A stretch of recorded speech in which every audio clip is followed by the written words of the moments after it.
So I just came back from seeing Back to the Future, the re-release, and I've seen the movie before, so it's not my first time watching it.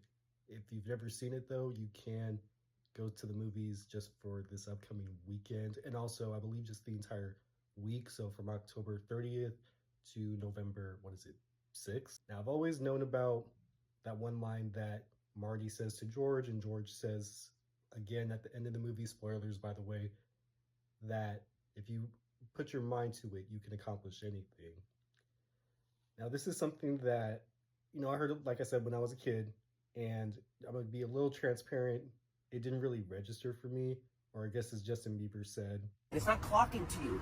throughout life, because like I said, was a kid when I watched it, and it's been some time, some ages really, since I've rewatched it, even though I have the entire Blu-ray collection. But the point is, I didn't really take heed to that.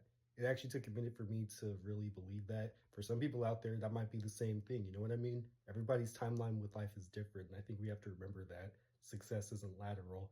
In the movie Back to the Future, George, like when Marty runs into him, he has these aspirations to want to write a book. He's a huge fan of sci-fi, which I loved. I never realized the whole Darth Vader Vulcan joke was thrown into the mix, but despite that, George was not confident, right?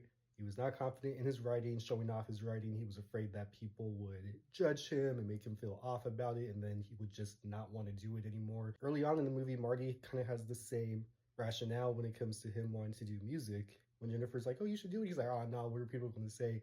And both those moments hit me like a damn truck because I'm like, damn, like that's kind of a lot of the reasons why I stopped myself from doing certain things.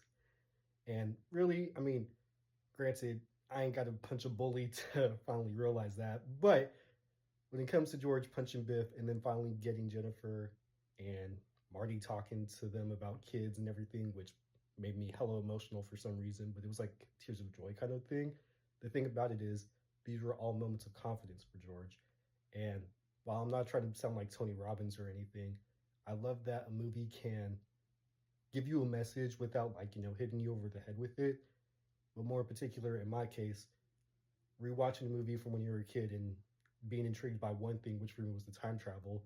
The beautiful thing about this movie was rewatching it and really being captivated by the whole message of be confident, be sure of yourself.